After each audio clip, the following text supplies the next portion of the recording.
vous n'êtes pas curieux, lisez autre chose. Mais si vous voulez vraiment connaître les coulisses de l'histoire, vous achetez ce livre.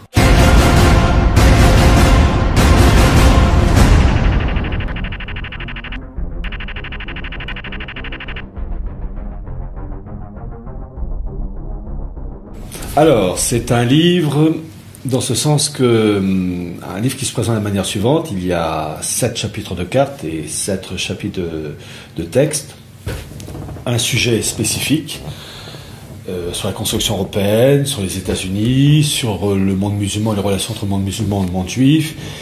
Il y a aussi une super note de synthèse, si je puis dire, sur le Talmud, la Kabbale, la Gnose, et sur le judaïsme avant l'arrivée du Christ et le judaïsme après l'arrivée du Christ, et surtout son évolution de cette époque jusqu'à notre époque, et de montrer que ces événements du judaïsme et ces mutations de la Kabbale, il y en a 6, il y a 6 périodes de la Kabbale, selon Gershom Scholem, correspondent à des événements bien précis avec la Renaissance, la Réforme, la Révolution française, le monde russe, le communisme, le bolchevisme, les Première et Deuxième Guerre mondiale, le sionisme évidemment, Vatican II. Et donc j'ai essayé d'expliquer qu'une tournure d'esprit des référents religieux, spirituels, avait une incidence politique. Et le livre d'ailleurs c'est Atlas, non pas de la mondialisation, qui est un fait matériel en fonction de l'évolution technique, mais Atlas du mondialisme, en cela c'est le premier livre qui est fait dans cette optique, de montrer une évolution de l'esprit en fonction de critères religieux, spirituels et les répercussions politiques. Un exemple, parmi tous les annexes, on a plus de 90, je présente une carte de la France, de la Révolution française en damier, en carré. Et de montrer donc qu'il y a une politique d'uniformisation, l'homme est uniformisé, peu importe l'endroit où il se trouve géographiquement, c'est l'homme moderne, mais l'homme moderne au sens négatif du terme, et de montrer que cet esprit de la Révolution a perduré avec l'Empire ottoman, avec ce qu'on appelle les jeunes Turcs, mais aussi avec le nazisme, car j'ai pu prouver que l'organisation administrative de l'Allemagne nazie correspond à l'esprit de la Révolution, avec la disparition des Länder au profit de Gauen, les départements, et de prolonger jusqu'à aujourd'hui avec la construction européenne, où les eurorégions sont les départements, c'est-à-dire des entités purement artificielles, qui sont donc ces eurorégions, les héritières des départements de la Révolution française, donc cet esprit d'uniformisation de l'homme nouveau, déraciné, nomade, se fondant dans un magma en faveur d'une gouvernance mondiale. Et donc j'ai essayé de présenter tout ça, et il y a, je peux le dire d'avance, des surprises et des éléments qui vont sûrement choquer. Par exemple, j'ai pu apporter la preuve que la bascule des États-Unis en 1917 du côté des Français et des Anglais est due à des accords conclus entre sionistes américains d'un côté et sionistes français et anglais de l'autre, aux dépens des sionistes allemands. Parce qu'il y avait des guerres internes. Là aussi, j'ai pu montrer les guerres internes au sein du monde juif, que ça soit, enfin, sur l'histoire de 2000 ans. C'est un travail, à mon avis, qui va surprendre plus d'un.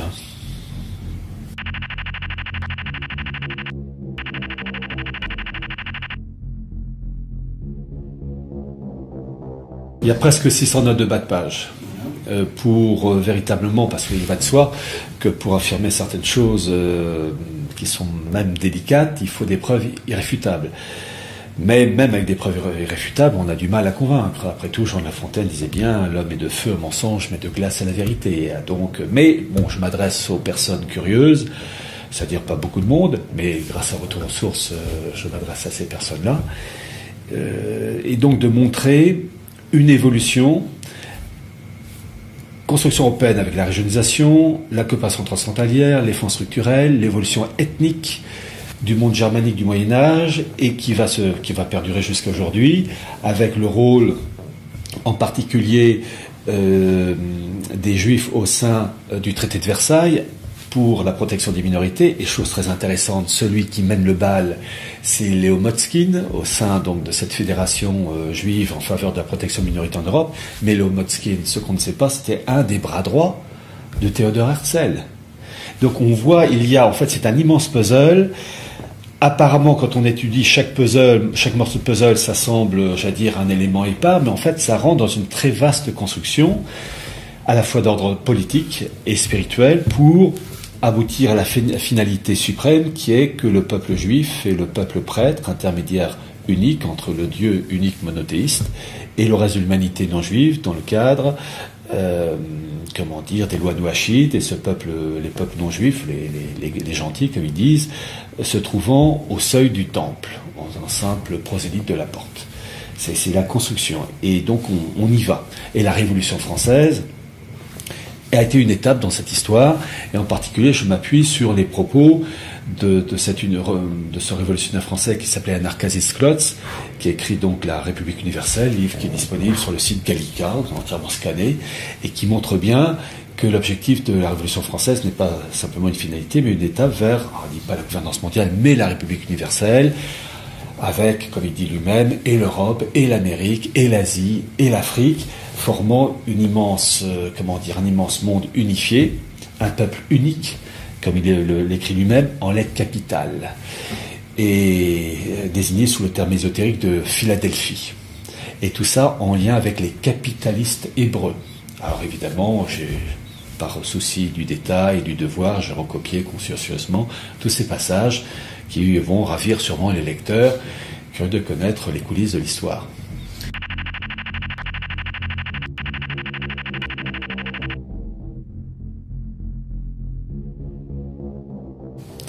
Alors effectivement, il est absolument capital d'abord de connaître le rôle des grands intervenants dans la vie politique française, allemande, russe, américaine, etc. Mais de connaître les origines. Alors, il y a une chose qui est très intéressante, c'est que j'ai pratiquement lu tous les livres de Gershom Scholem. Et quand je dis lu, crayon à la main. Alors, entre autres, Gershom Scholem, en comptant aussi le rabbin, Elie Ben Amozeg, les travaux de Yuris Lekin, le siècle juif, qui est passionnant. Enfin bref, pas mal d'ouvrages.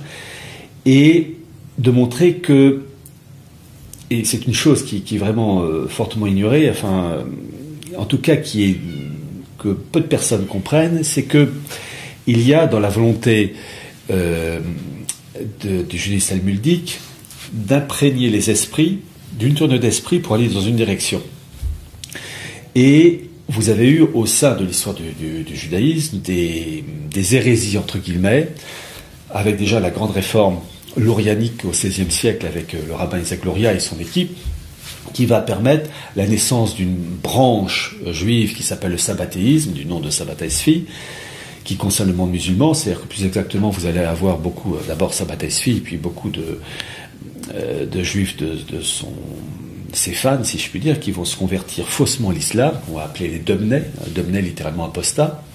Et puis au siècle suivant, au XVIIIe siècle, avec Jacob Frank, qui est la branche, j'allais dire, européenne, avec lui aussi et ses amis, se convertir faussement au catholicisme pour infiltrer les sociétés européennes.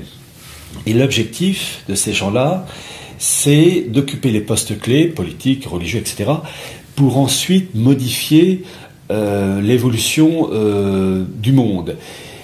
Et cela a touché en particulier la cour de Russie. Pour comprendre la révolution bolchevique, pour comprendre Nicolas II, il faut remonter environ un siècle, et même un peu plus, en arrière, avec l'infiltration, où Jacob Frank avait une fille, Ève, qui va devenir d'abord la maîtresse de l'empereur Joseph II, et ensuite Jacob Frank et sa fille qui vont nouer des liens étroits avec la famille du tsar.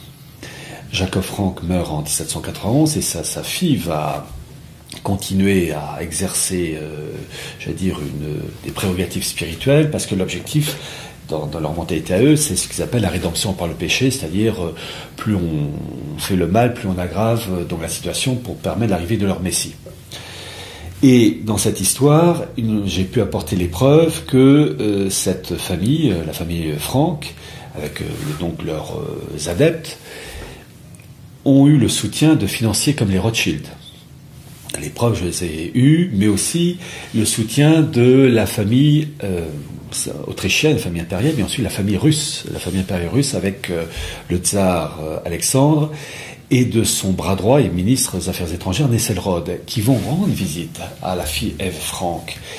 Et j'ai pu apporter les preuves que, par exemple, la mère de Nesselrode était une demoiselle Gontard, et la famille Gontard, c'est une famille de banquiers à Francfort qui travaillait main dans la main avec les Rothschild, mais aussi les Bethmann.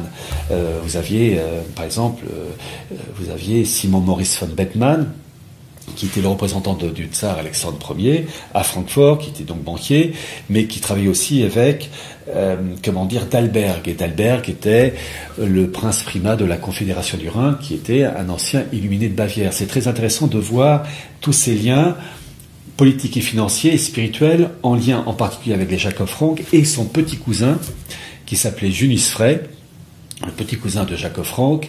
Auparavant, son vrai nom c'était Moses de Broska. Il va devenir ensuite, il va prendre un autre nom, Franz Thomas von Schoenfeld. Et quand il arrive en France, s'appelait Junius Frey, et qui va en particulier créer une secte maçonnique kabbaliste et franquiste, qui est les frères asiatiques.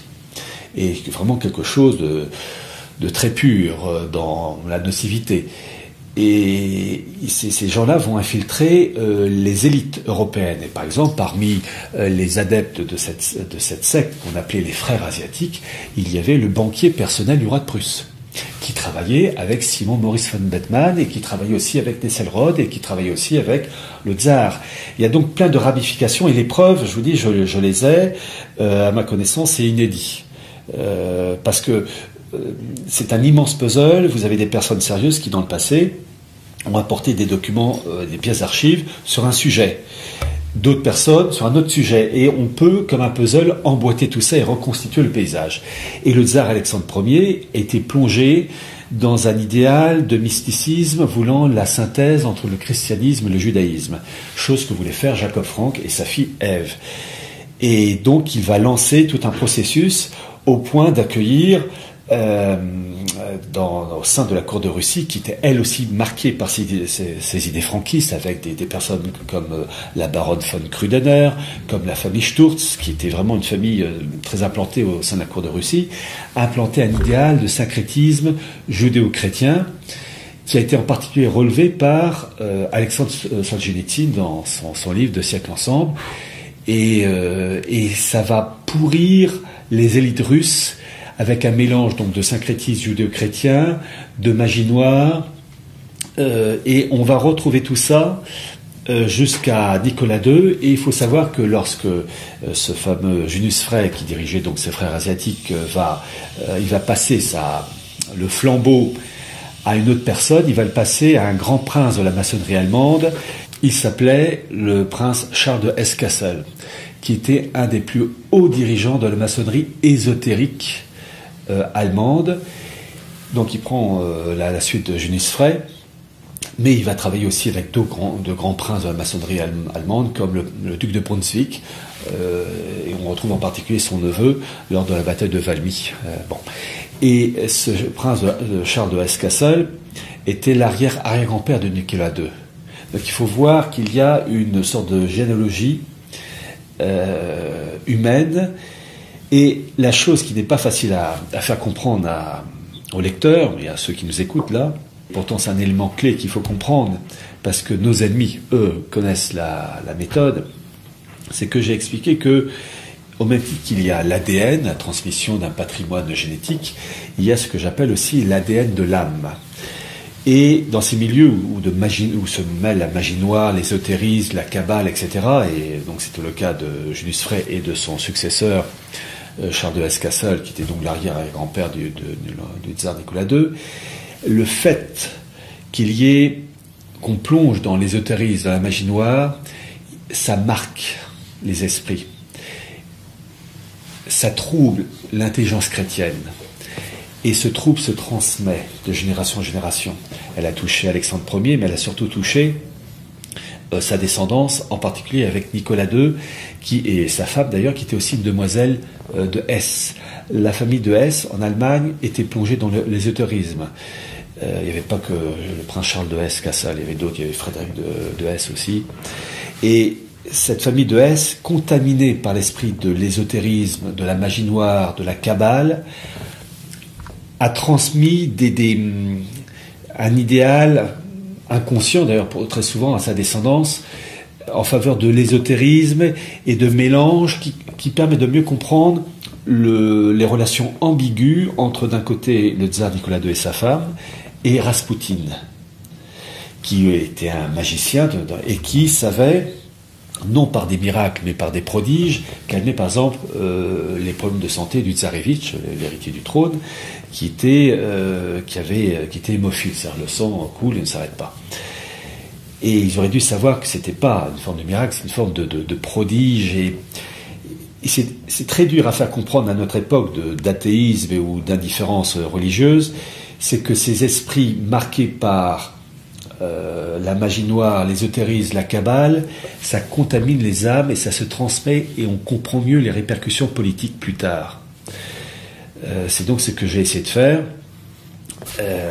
avec des preuves, avec des éléments qui montrent bien que ces gens-là favorisent en plus des mariages avec des personnes marquées par cet ésotérisme pour contaminer, d'une certaine manière, empoisonner l'avenir en sachant que ces personnes-là, sous un vernis chrétien, auront une politique déviée, qui aura l'avantage de favoriser les révolutions.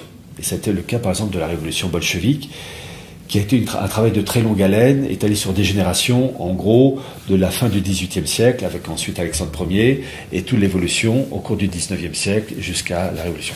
Je survole, mais j'ai vraiment expliqué ça pas à pas, et montré l'influence du syncrétisme judéo-chrétien avec la Kabbale, en lisant entre autres les bouquins de Gershom Scholem, et en particulier son dernier livre, un an avant sa mort, sur Genis Frey, où par exemple le principe de Charles S. Cassel cherche à promouvoir le principe du Gilgoul, c'est-à-dire la métempsychose, qui est un élément clé de la Kabbale. Eh bien, on retrouve des éléments pernicieux dans l'esprit des élites russes de l'époque, et on comprend mieux ensuite les conséquences avec la révolution bolchevique. Voilà, ça a été un travail de très longue haleine, mais qui tient la route.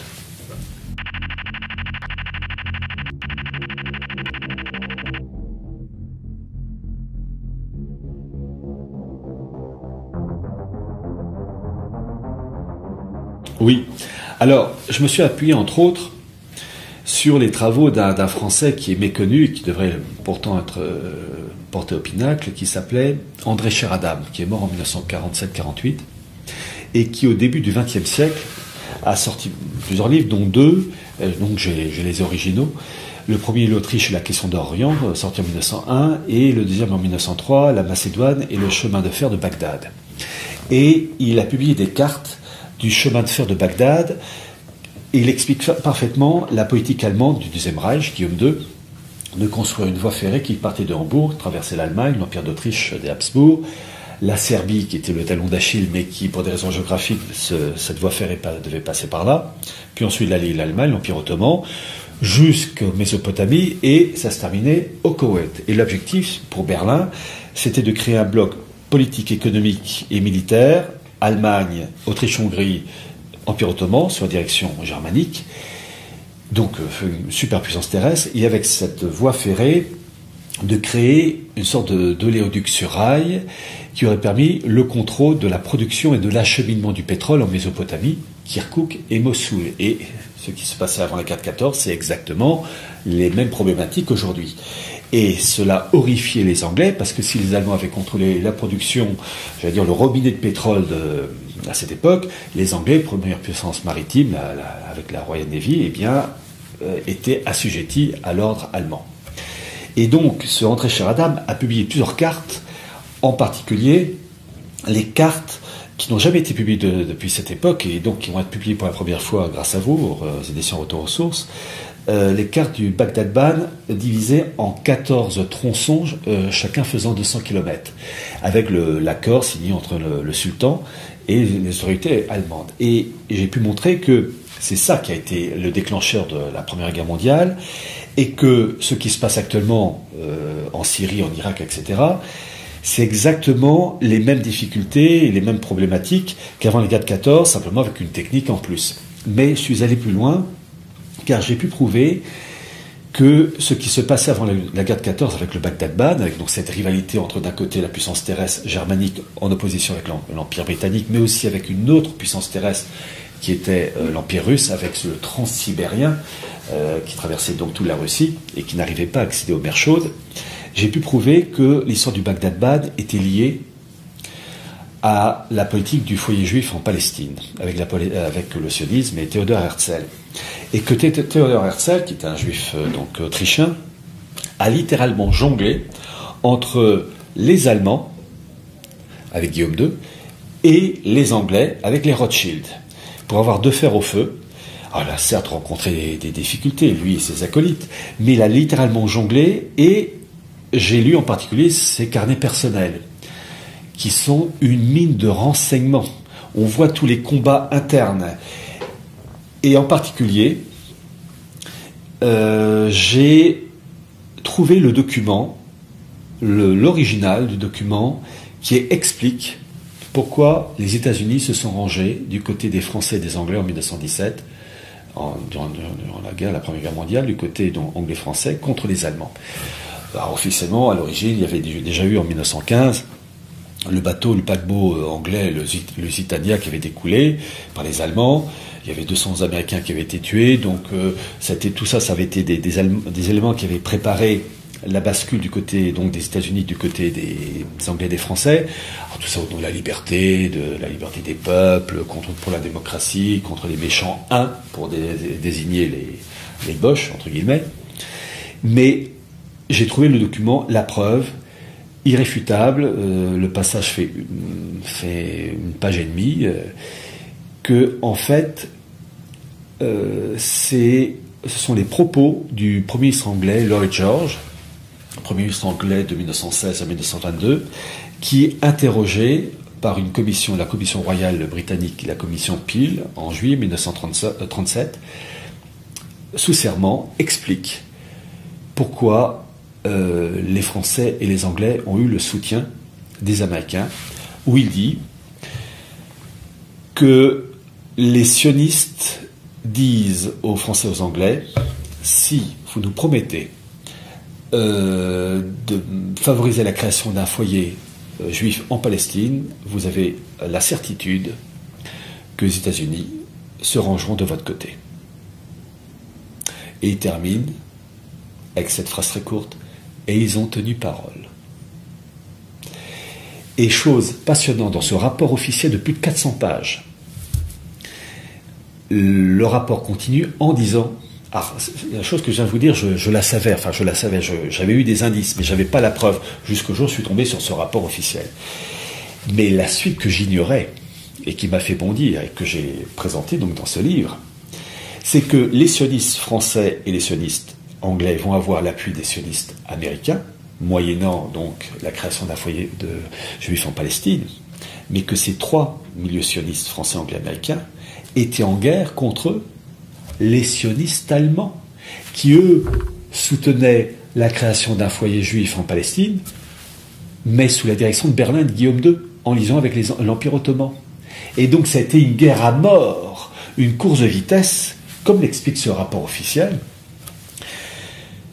pour essayer de favoriser la création de ce foyer juif en Palestine. Et le rapport dit que dans cette histoire, les Anglais, les Français et les Américains vont gagner lorsque le général Allenby occupe Jérusalem. Et là, les Allemands et les Turcs, qui étaient sur le point d'accorder un foyer juif en Palestine, mais sous l'égide du sionisme allemand, eh bien, perdent la partie, puisque Allenby arrive à conquérir Jérusalem. Et donc là, c'est terminé.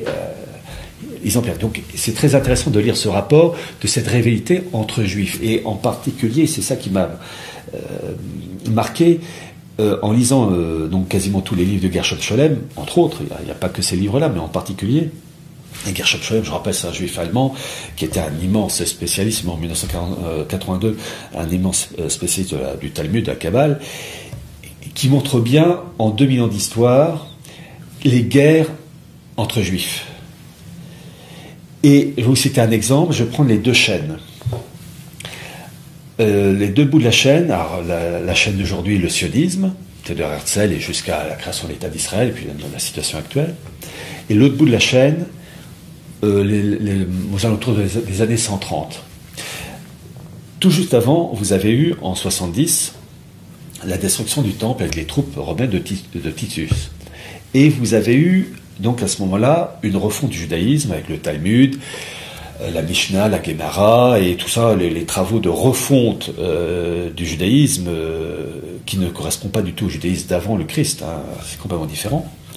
Ce nouveau judaïsme qui se met en place, et d'ailleurs dans mon livre j'appelle ça la nouvelle synagogue, pour faire la distinction avec la synagogue d'avant le Christ, vous avez à partir de 132 une révolte juive sous direction de Shimon Bar Kokhba, qui se présente comme le nouveau Messie, qui veut reconstruire le temple, redonner l'indépendance au peuple juif et foutre à la porte tous les Romains. Et il a le soutien en particulier du rabbin Akiba, qui est le premier à refondre et à créer le nouveau judaïsme. Il y en aura d'autres, il y aura entre autres le rabbin Anassi, mais le rabbin Akiba, donc les années 120, 125, 130, c'est lui qui commence à reformater le judaïsme.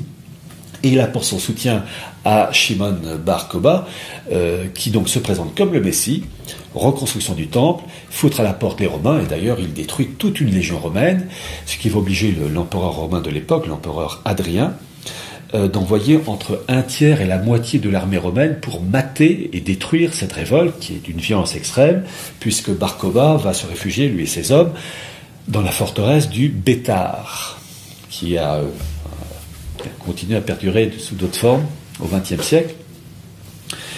Et donc Bar Kokhba va être tué, lui et ses hommes. Et je rappelle que l'État d'Israël, donc depuis 1948, a édité des timbres à l'effigie de Bar Kokhba. Donc Bar Kokhba, c'est le premier juif à se présenter comme le Messie, à vouloir reconstruire le temple et à vouloir assurer un État indépendant juif. C'est, entre guillemets, le premier sioniste de l'époque. Et à partir de cet échec, vous allez avoir au sein du courant juif deux courants qui s'opposent, entre un courant qui dit que le Messie ne peut arriver que par lui-même, nous les hommes, nous les juifs, on n'a rien à faire, et un deuxième courant, c'était le courant de Bar Kokhba, qui dit que nous, les hommes, on peut forcer le trait et forcer la dot pour obliger ce Messie à venir. Et donc, au cours des 2000 ans d'histoire, vous avez des batailles internes entre clans juifs, entre ceux qui soutiennent le processus qui consiste à dire les juifs, nous, on n'a rien à faire, le Messie arrive tout seul, et le courant qui dit on met la pression. Et vous avez donc, au cours de ces 2000 ans d'histoire, des hauts, des bas, où un clan prend le dessus sur l'autre, et inversement. Et le sionisme n'est que la énième tentative, le énième chapitre, le énième épisode de ce qu'a fait Bar Kokhba en se présentant sous une façade de laïc. Et c'est si vrai, cette fameuse rivalité entre juifs. Lorsqu'on parle du premier congrès sioniste Theodor Herzl en Suisse à Bâle, il faut savoir que ce congrès n'aurait pas dû se produire à Bâle, mais initialement il était prévu en Allemagne, à Munich. Le premier congrès sioniste aurait dû avoir lieu à Munich. Et la chose ne s'est pas faite. Pourquoi ? Parce que les rabbins de Munich, horrifiés par les prétentions de Theodor Herzl de vouloir créer un État d'Israël, ont fait bloc pour empêcher que la chose se fasse, parce qu'ils disaient, ces rabbins de Munich, pour créer l'État d'Israël, il faut que ça soit le Messie. Et non pas nous les hommes qui forçons... bon. Et donc on a encore...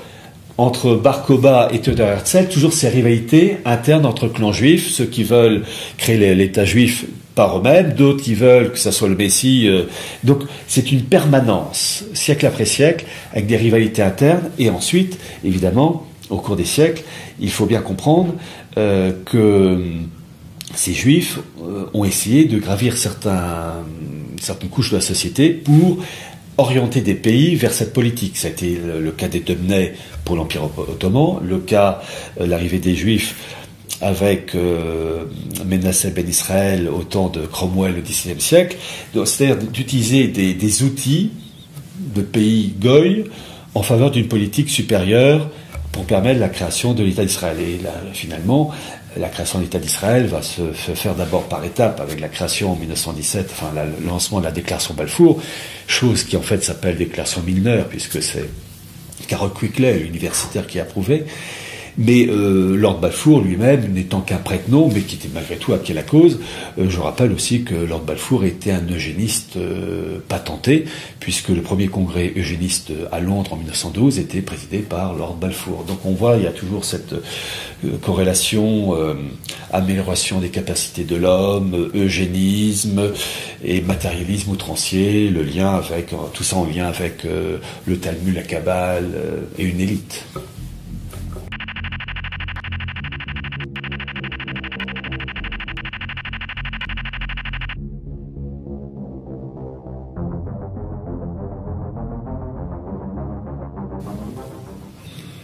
Il y a la fameuse formule nul n'est prophète en son pays, mais vous savez, c'est ça qui m'a toujours étonné. La nature humaine, on apporte des faits référencés.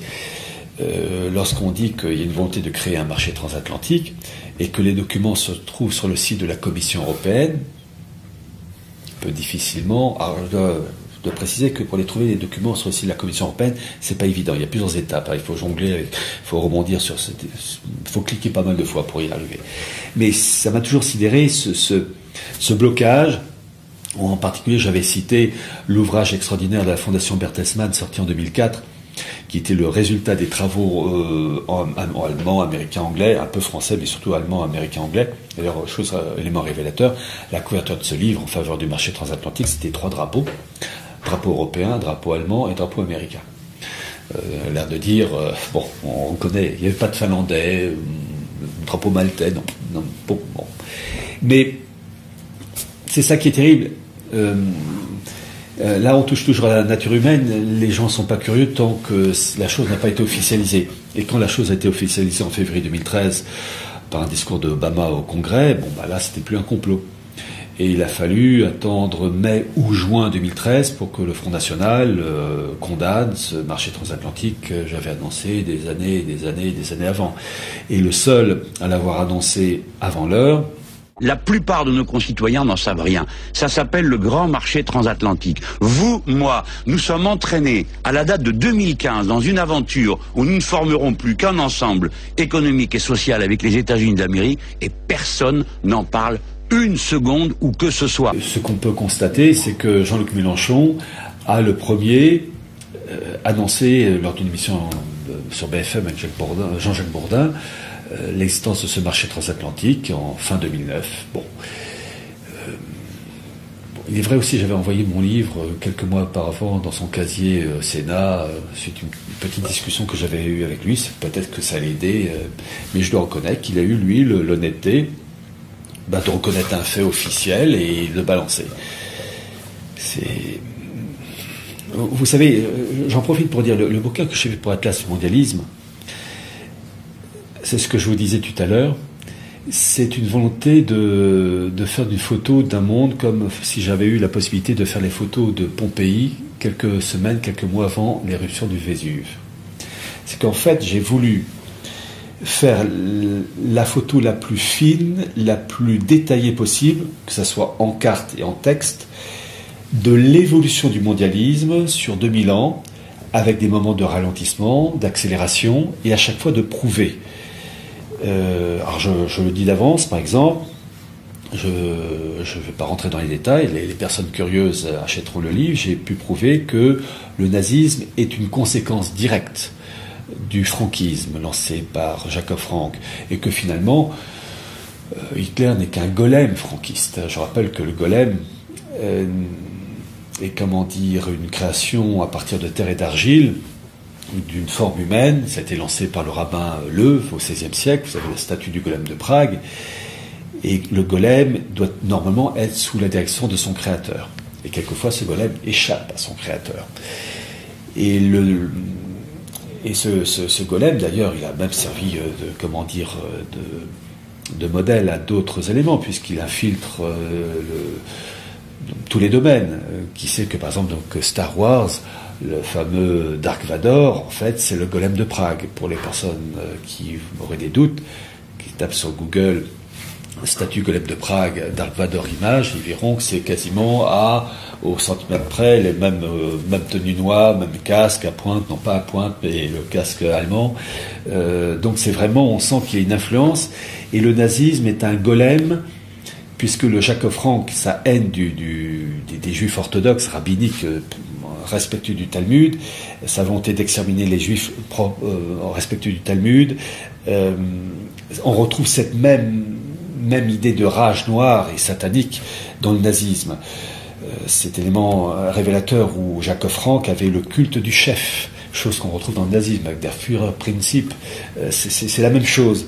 Et d'une certaine manière, la création de l'État d'Israël en 1948 est une récompense maudite de l'extermination de juifs rabbiniques comme une offrande au sens biblique du terme, un holocauste, et en échange, cette rédemption par le péché permet de passer une étape supérieure. Je rappelle que Ben Gourion, qui a joué un grand rôle dans la création de l'État d'Israël, lors d'une réunion à New York en 1942, disait, et c'est dans le livre, et le passage référencé, que la création de l'État d'Israël, que la création de l'État d'Israël est une chose indispensable, et que le nouvel ordre mondial ne peut progresser que par la création de l'État d'Israël. Voilà, donc on voit, tout ça c'est lié, politique, histoire, religion, spiritualité, influence du Talmud, de la Kabbale, de la gnose, avec Sabbat Esfi, Jacob Frank et en arrière-fond la réforme lorianique du XVIe siècle. Donc je préviens d'avance, si vous n'êtes pas curieux, lisez autre chose. Mais si vous voulez vraiment connaître les coulisses de l'histoire, vous achetez ce livre. Mon objectif, c'est de faire un livre qui puisse rendre service aux générations futures.